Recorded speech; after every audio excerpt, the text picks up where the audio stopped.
एक मुलाकात ऐसी शख्सियतों के साथ जिन्होंने दिया है अपने जीवन को एक नया मुकाम।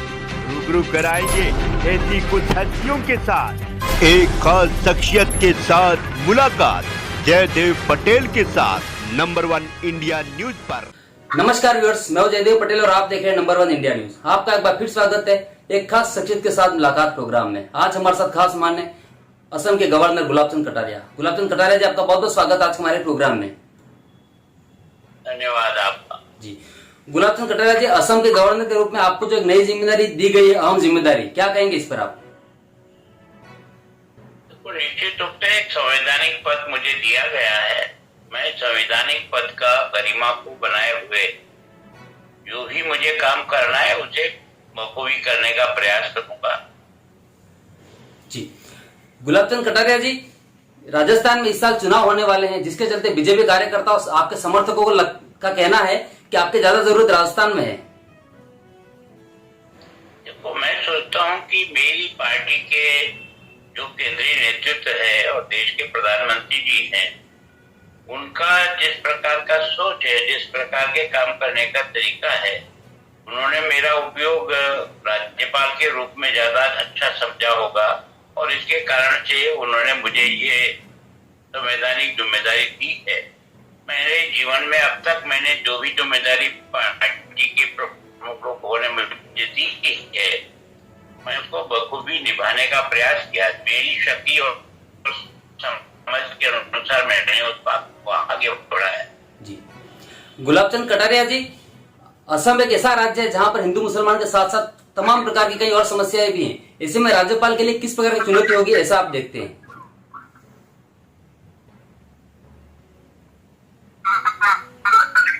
मैं जिस पार्टी में काम करता हूँ, सामान्यतः मेरा ये स्वभाव है कि जो मुझे काम दिया जाता है वह उसको जो संवैधानिक मर्यादाएं हैं और जो मुझको करना देश हित में है, मैं उसी को ध्यान में रखकर काम करने का प्रयास। अब तक अपने 40-45 साल के जीवन में ऐसा कोई अवसर ही नहीं आया कि जब मैंने कोई देश की परंपराओं को तोड़ते हुए कोई काम किया हो।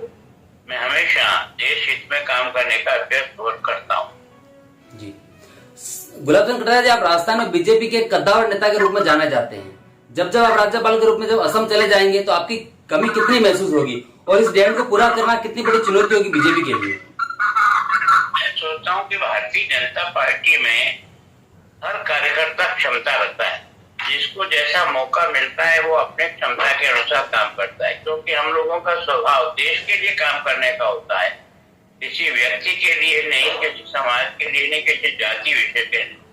हमारा स्वभाव और हमारा जो शिक्षण हुआ है वो देश के लिए काम करने के लिए होगा। इसलिए मैं चाहे राजस्थान हो चाहे कोई भी स्थान हो, वहाँ मेरे जैसे सैकड़ों कार्यकर्ता है, मैं अकेला नहीं जी। और जिसको भी काम मिलता है वो उसको बखूबी पूरा करता है।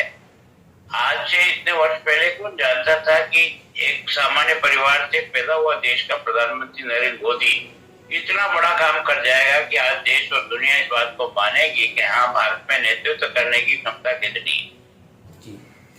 गुलाबचंद कटारिया जी, आपकी एक आदत सी बन गई है लोगों के बीच में रहना, लोगों से ज्यादा मिलना, लोगों के साथ ज्यादा बात करना। ऐसे में जब आप एक संवैधानिक पद पर चले जाएंगे तो प्रोटोकॉल का रोल भी काफी अहम होता है। ऐसे में आप लोगों से मिलने इतना आसान नहीं होगा, तो कैसे आप इसको मैनेज करेंगे?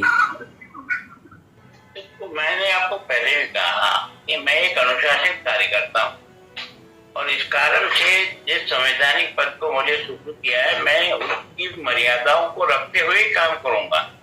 और ये आने वाला समय इस बात को अपने आप बताएगा कि मैं संविधान और मेरे जो अधिकार हैं उनके तहत ही देश हित में काम करूंगा। इसमें किसी प्रकार किसी को कोई संदेह होना ही नहीं। गुलाबचंद कटारिया जी, आपसे मेरा आखिरी सवाल है कि असम एक नया राज्य होगा आपके लिए, तो किस प्रकार की चुनौती आप देखते हैं एक राज्यपाल के रूप में? निश्चित रूप से ये बात जरूर है कि असम और असम की जिस प्रकार की संस्कृति और जिस प्रकार का है वो मेरे लिए नया तो जरूर है, लेकिन मैं सोचता हूँ कि जिस प्रकार का वातावरण इन वर्षों में बना है उस वातावरण के अनुसार आज की तारीख में देश एक तरह से सारे देश को जोड़कर चलने वाले भाव को आगे बढ़ाया है और देश जो है ना एक तरह से और विशेष करके केंद्र के प्रति बहुत समर्पित भाव से उस क्षेत्र की जनता ने जो विकास उस क्षेत्र में हुआ है, जो देश को आगे बढ़ाने के लिए जो प्रयत्न केंद्र सरकार ने उस ईस्टर्न स्टेट में जो सिस्टर स्टेट है उसमें जो काम किया है, वो निश्चित रूप से लोगों के मन को जीतने का प्रयास है। और उसके कारण से आज संपूर्ण ईस्टर्न जितनी भी सिस्टर स्टेट है उन सब में लोगों का जुड़ाव इस विचारधारा के साथ निरंतर बढ़ता जा रहा है।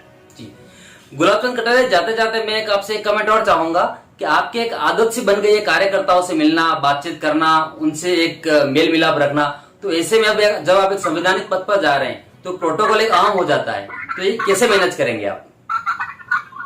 देखो, ये बात निश्चित है कि मेरा जो 40-45 साल का जो समय गुजरा है वो एक सामान्य कार्यकर्ता ने सामान्य कार्यकर्ताओं के साथ काम करते हुए पार्टी को भी आगे बढ़ाने का प्रयास किया और स्वयं को भी पार्टी के एक तरह से संस्कृति में ढालते हुए देश के निर्माण के लिए लोकतंत्र का सहारा लेकर जो किया जा सकता वो किया है।